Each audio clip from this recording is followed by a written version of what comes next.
Hey, this is Steve in Dallas, Texas. It's Saturday morning, my friend. And you are listening to Light Talk. Yes, you are. And this is Stan. Good morning from Gainesville, Florida. And today we're discussing women designers, cleaning and serving, and why we like France.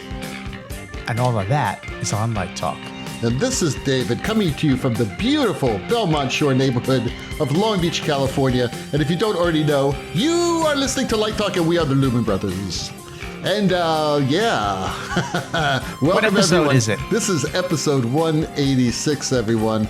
And you know, it's amazing I'm here because I was in a little bit of a dogfight last night. Yeah, like Snoopy. You and Snoopy. I'm not even talking about your old-fashioned dog fight. I'm talking about the dog fight that you have when a dog attacks you.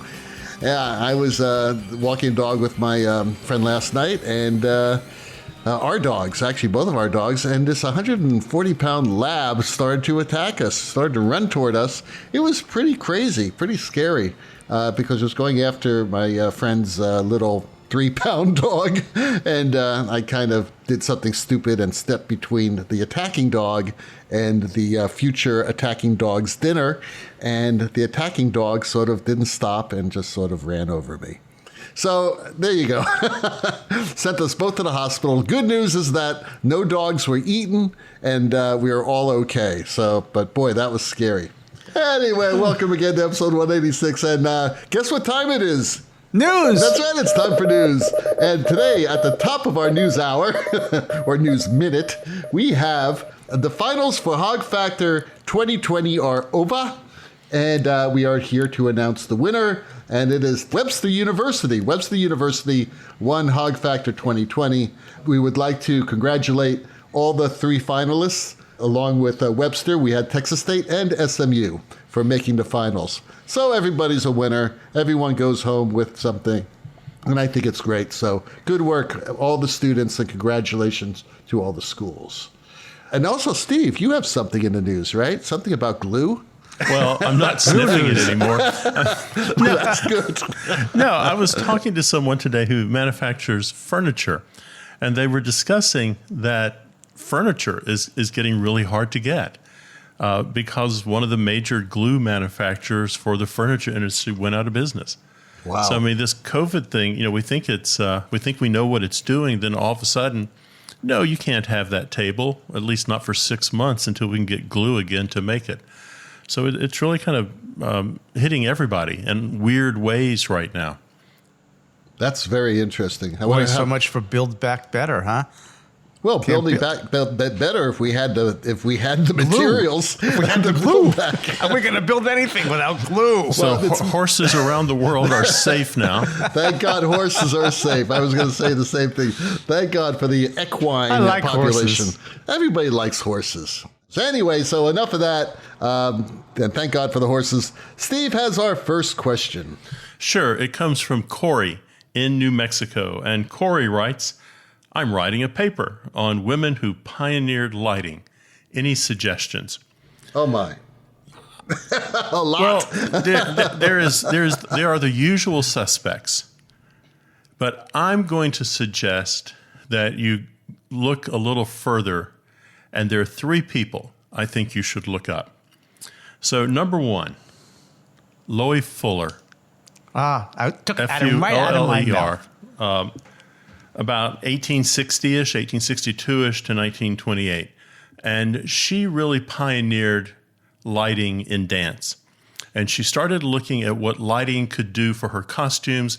You know, she's that early kind of Isadora Duncan type thing where she is exploring fabric in the air and large amounts of fabric moving on stage.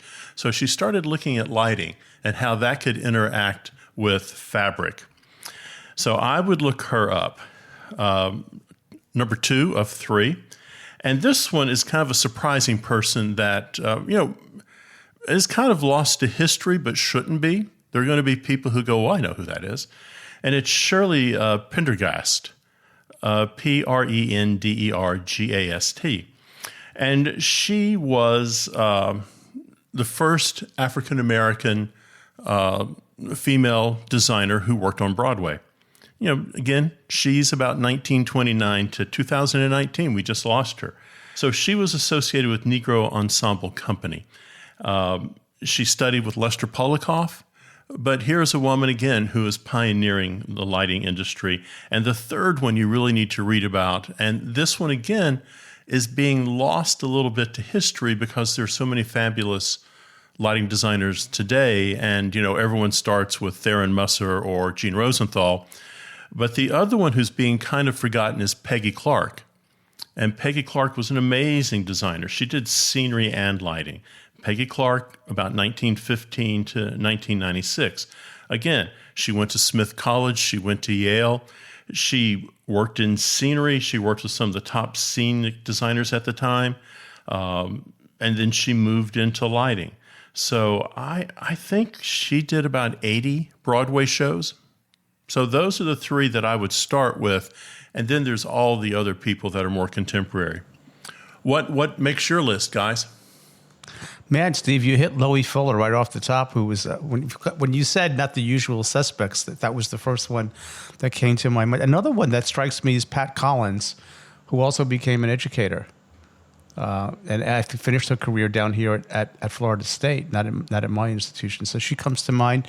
The Peggy Clark's, that's a great one too. But I think you hit three that don't get the attention they deserve. I might add Pat Collins. Yeah, you guys basically named them all. Obviously we have all the contemporary ones nowadays, which are just also amazing pioneers. I mean, really, what is a pioneer? Because technology is changing constantly. So a lot of these women are pioneering new technology even now. So that doesn't mean that it lessens the contributions of people like Gene and Theron and all that, but it's just a different time, and people are pioneering different parts of the industry and also of the art. So I think that's a very exciting thing. Thanks, Steve. Boy, that was a great list. Well, what about your friend Jane Reisman? Oh, well, Jane, of course. Well, Jane and Neil were sort of a team. And Jane was, a great lighting designer, but it was really the two of them that worked on, who worked on most of the shows together. It was rare that they didn't work on the same shows, but it did happen. But yeah, Jane certainly should go on that list as well. A little texture to the Loie Fuller. She also, I believe, Steve, worked with the Lumen Brothers in the early years of film. And I think she was also instrumental in colored light as well as the fabric and the movement. Yeah, really. And then I think some of that work is actually on video somehow. The film was translated to digital, and you can find some of that Loie Fuller work out there on the internet. Well, her first big one was Serpentine Dance. Right. Serpentine. Right. Well, Richard in Maine is asking a very technical question. How often do you service and clean your dimmers and console? Well, I don't do that anymore, but when I was in charge of that kind of stuff, we sort of had an interval. We would want to blow out the dimmer modules about once a year in a dimmer rack and the electronics modules. So I would say we would clean the dimmers once a year, and we'd be careful not to use an air compressor, because the air compressors also have oil in them, and sometimes they spray a small amount of oil on your dimmers, which would not be good for the electronics. So you really want to use, a vacuum cleaner in reverse. You want to kind of make sure you have a good clean air going in through that stuff. Consoles, boy, I don't know. We rarely have consoles serviced just as a routine. I think if you take good care of it and you keep it cool and you keep it clean, you keep it covered, not unless something goes wrong with them on the console side. But dimmers and fixtures, if you can get to them once a year and spruce them up, clean them out, it's probably a good idea. I just had a thought. With everything happening with the pandemic and all that, do you think that theaters, when they do come back, will be completely changing out their HVAC systems to like a HEPA filters? Would it actually make the air cleaner in these amazingly dusty places? I mean, we all know how dusty theaters are. They're going to have to do something about that. And, if they do, then wouldn't that actually help with the longevity of dimmers and lighting equipment? Because there'd be less dust and less oil. Well, you have to change those filters on a regular interval. But I think if you're talking I mean, the way to keep air clean in any space, which is used commercially almost everywhere, is ultraviolet, in the HVAC systems, right? So the recirculated air is getting irradiated by UV in the systems. I mean, commercial buildings use it. It's used to clean. It's used to irradiate your beef before you eat it when it comes in the slaughterhouse. Radiate your beef. Yeah, I mean, they do irradiate your beef. It's true. That's how they get rid of that bacteria. But for dust, I think something interesting about that. It used to be that most of our technology was, didn't have computers everywhere. So dust was not as big a deal. Now, and if you build your scenery in the same space that you have all of your technology, that is an issue, David. I think you make a good point about, but the cost of upgrading HVAC systems is, that's a chunk of change. But it's going to have to happen. I mean, I really think everybody's going to do it. We're doing it. We're completely doing our HVAC system at SMU. To me, that's the answer. Or to me, it's essential that be done. I mean, because that was the first thing that we were asking about. Well, how can you have a class in a classroom if we don't even know what the air circulation is doing in these classrooms? By the way, getting back to the question, I'm going to vote for servicing your console at the end of your season. So if you're at a university and your season wraps up in May, service your console, send it in, have them pop the top, clean it out, do the whole thing once a year, and you'll get a lot more life out of your console. Alfredo from Madrid asks, how do you use block cues? Are they really necessary? Yeah, they kind of are. They will save your butt. Absolutely. Okay, so how do I use block cues? Well, block cues, first of all, let's talk why they are necessary. They are quite useful whenever you are writing multi-scene shows with multiple atmospheres, and you want to make sure that levels don't track into atmospheres and cues that you write after that one. And it's really necessary when you're writing the show out of sequence, which, by the way, happens about, for me, 70% of the time. It just happens, because tonight we're rehearsing Act 3. Oh, okay. We haven't looked at Act 1 or 2 yet, so I want to lay in some stuff in Act 3. How do I do that? When 2 days later, when I light Act 1, I don't have things tracking from Act 1 or from cues 1 through 53 into cue 212. Well, I separate everything with hard blocks. And I usually do that with either blackouts or with transition cues. Whenever I have a transition cue, I always make it a hard block so that it separates, it absolutely separates the tracking. Because tracking is important. I have some students who tell me, well, I just write everything cue only. Well, that kind of makes it very inefficient when you're writing shows, because some things you do want to track. So if you're going to do cue only for every cue, then things are not going to be able to track. Let's say the day before your opening, someone throws in a chandelier. There's a new chandelier on stage, and you're going to have to go ahead and make levels, give it levels. Well, if everything was cue only, you throw in a level, you're going to have to change. You have to record it every time. So this way, you can actually do a range and make sure it stops when that next block cue happens. It will ensure that blackouts will always be blackouts. Block cues are very, very important. Now, one of the first things I do before I even start writing a show is I write all the block cues.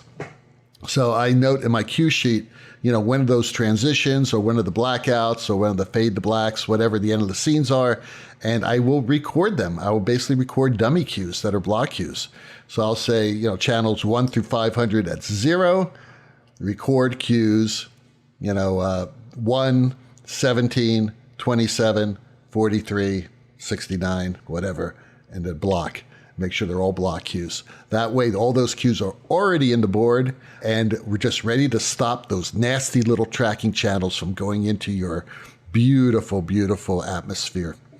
That's how you do it. I was just thinking about that time the programmer changed Q1 and wrote over the next 100 cues, and they were all Q1 again. Oh, accidents happen.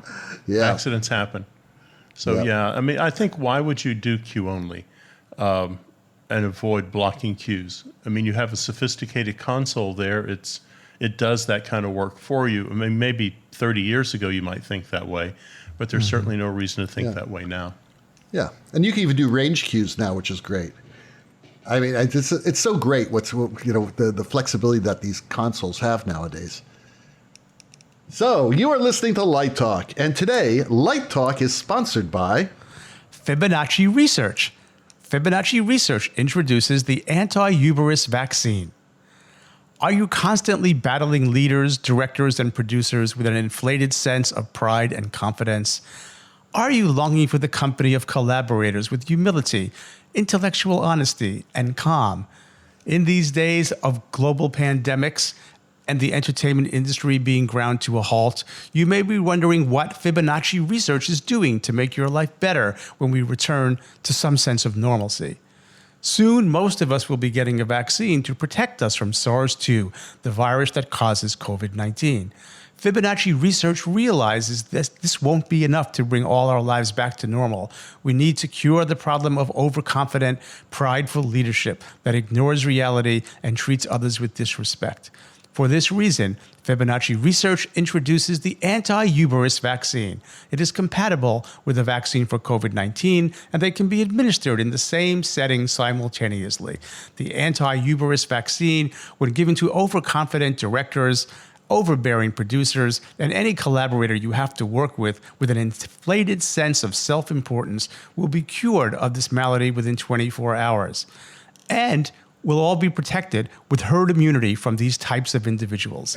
So why tolerate obnoxious, arrogant collaborators when you can have calm, peaceful, humane collaborators with the humility of a saint? Just get them the Fibonacci Research anti-hubris vaccine, available soon and packaged along with your COVID-19 vaccine for a small additional charge. Give the Fibonacci Research anti-hubris vaccine as a Christmas gift. Your family and your country will be glad you did.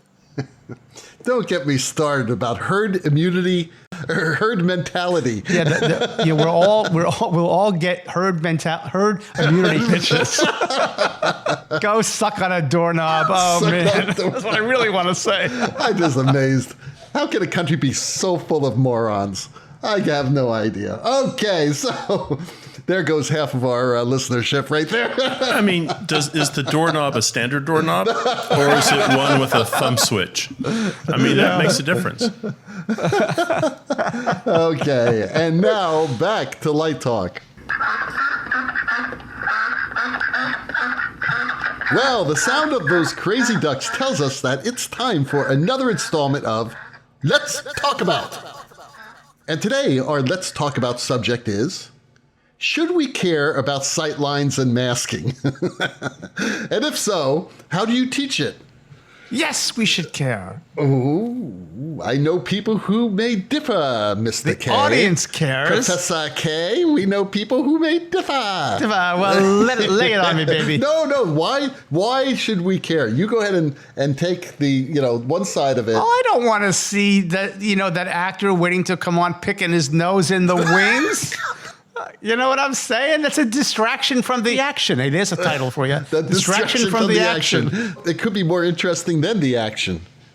Well, then that's a sad commentary, isn't it? All right, sight lines. Sight lines. I mean, I think, the set designer, in my experience, the set designer takes the first stab at it, and then I look at it, and then I go, okay, that's going to be okay. That's not going to work. And then I mark it up and I send it back. And it's a back and forth negotiation, but you've got to understand how those geometries work, right? To me, it all starts with the production approach.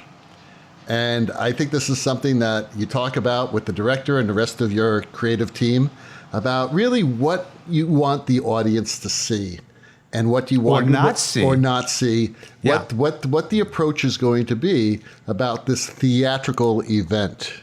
Is it going to be where you want to create another world on stage? You don't want to remind yourself you're in the theater?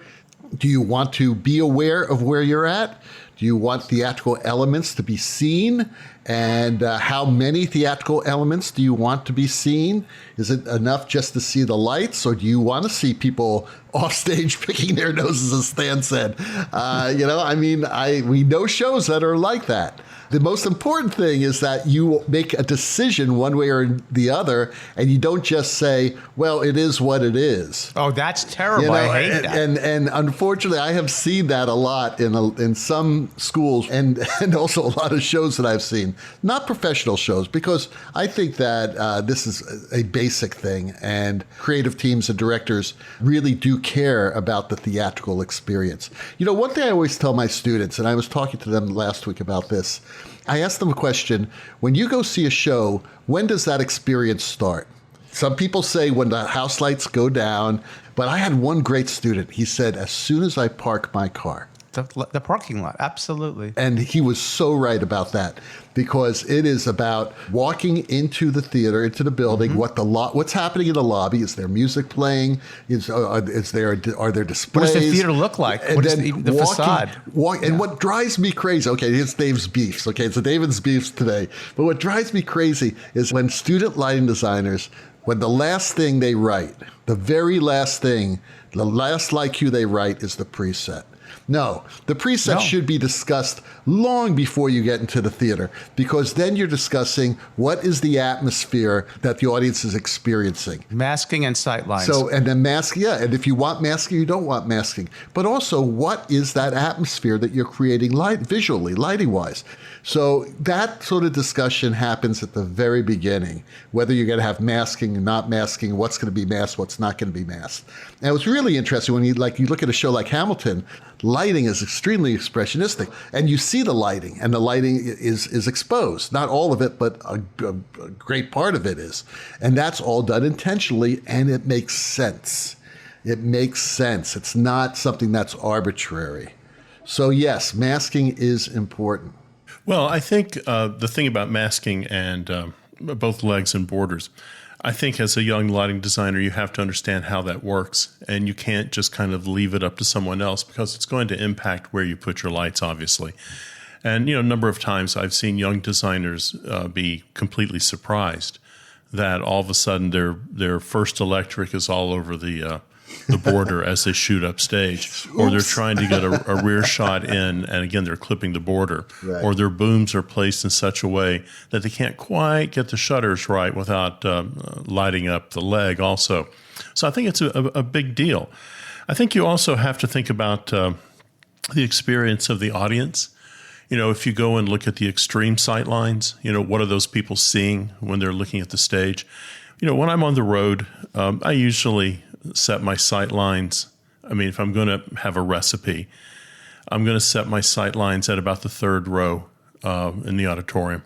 Now, that, of course, that is impacted by the orchestra pit and the apron and things like that. But generally speaking, I usually trim for the third row. I think if you're trying to mask the show and people are seeing lights from the 15th row, you're really not masking your show at all. So you might as well get rid of them. So masking and legs and borders, I teach that by walking my theater students into the room. And we sit there and observe it. We draw it. We look at where things can go. But, I think what a lot of people overlook, particularly when they're in college, is that there's a theater, 50 or 60 feet away from the classroom. Yeah. And rarely in your life will you have that opportunity to be able to walk in and see what it's actually doing. And there's no harm with that when you're young and you're learning your profession. I'd much, I'd love to be able to fly to every theater that I'm going to work in and do a site visit and not just have to work off a blueprint. But eventually you have to learn how to do that. But in those early days, walk in, cause and effect, see what that masking is doing for your show. Steve, you're absolutely right. I mean, you really must look carefully at that first section that comes onto your desk.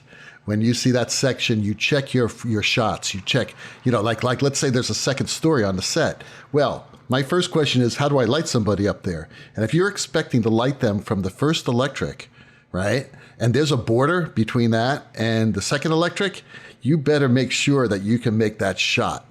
That second electric may be too high of an angle to light somebody up on that second story. So then if indeed there's a border there, and it's blocking your shot, don't just say, well, I'll figure it out later. You don't have time to figure it out later. You then deal with it. You talk to the set designer, say, we're going to have to work on this. We're going to have to figure this out. Can I raise this border a foot? Well, if we raise the border a foot, then that means we're going to have to raise this border a foot. And, well, can we add another border? Oh, well, maybe we can, but we have to free up a pipe to do that. Okay, I can move my third electric upstage a pipe. That will free up a pipe. Great, let's do that. And you solve the problem. That's how you do it. And you got to be creative, and you got to solve the problem before you get into the theater. You can't wait on that. And then one other thing, Steve, I do want to say is there's one other person that cares a lot about masking, and that is the artistic director or the general director of an opera company.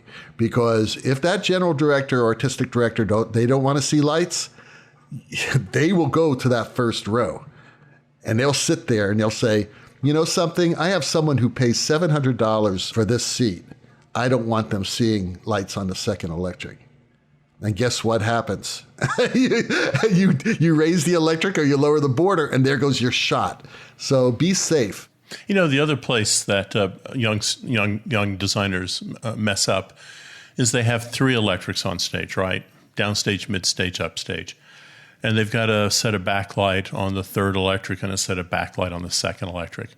And then they start monkeying with their trim heights to make it work for the borders. So all of a sudden, the second electric is, trimmed at 20 feet, and the third electric is trimmed at 25 feet. And they can't quite figure out why they're not getting the same quality of light out of it. So you've got to think about your playing heights for your electrics and the lights you put on and what you can do. The other big mistake that I see youngsters making is they put a conventional electric in, an electric with conventionals on it. And then they start slapping moving lights on that pipe too. It's a whole lot better if you can to put your moving lights on their own independent pipes. So you're not putting that on the electric with the conventionals if you do have to monkey with trim heights a bit. Absolutely. That's a great, great suggestion, Steve. Always use 2 separate pipes for your movers and your conventionals. Also, sometimes if you have your moving lights that they're swinging around quickly, they'll torque the pipe, and that pipe may start swinging a bit. And if you have, especially a gobo that's hitting something like a wall or something like that, and that light's on, and you have a mover on that pipe too, you're going to see that gobo move. So let me ask a question to you guys, because and I'll tell you why this has been on my mind lately. But do you teach it, and how do you teach it? I think Steve said it. He walks them in the theater and sort of a trial, sort of a cause and effect methodology. Well, people are always worried about a section. All you need is a 8.5 by 11 piece of paper and a ruler. You don't have to. Sections are really easy to draw. They're just not taught, and people get freaked out by what a section is. And sections don't have to be pretty. They just need to be accurate. And I was taught that you can do quick sections right on your light plot. And I still do it, and I still teach it.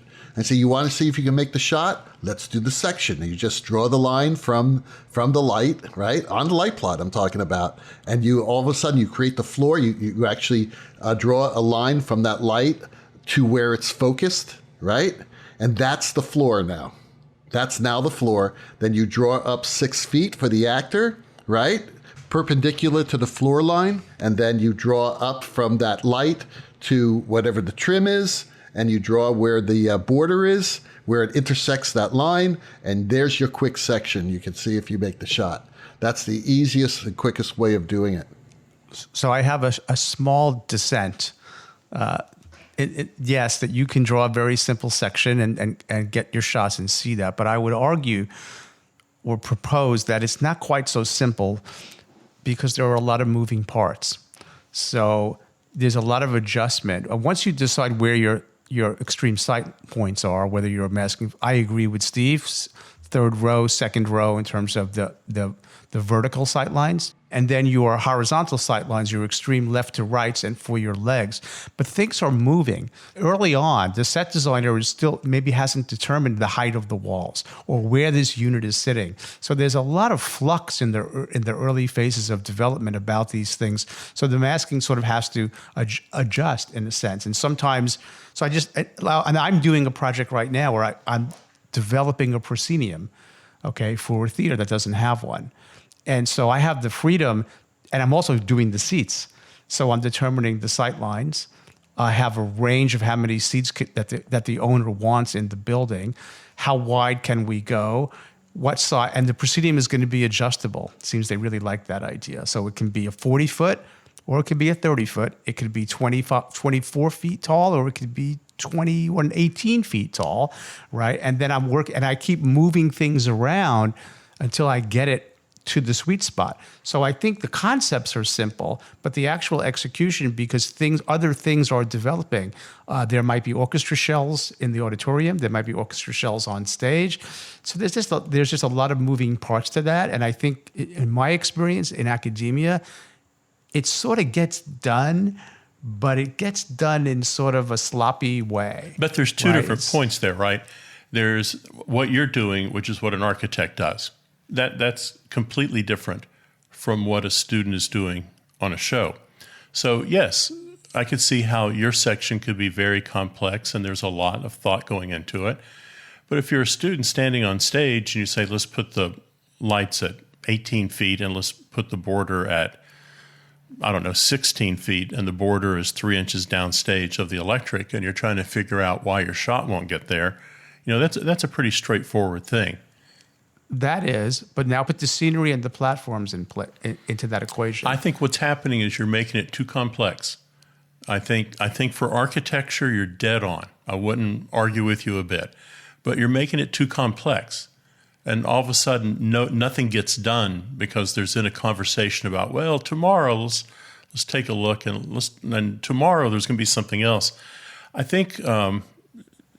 I just think you're making it way too complex. I'm saying the set designer has to get specific enough. How tall are the platforms? Where is this wall going to be, upstage, downstage? And how tall is this wall going to be? Well, I'm usually working on my section once I have a set. I'm usually not developing the section at the same time the set designer is in preliminary work before he or she ever presents that work to the director.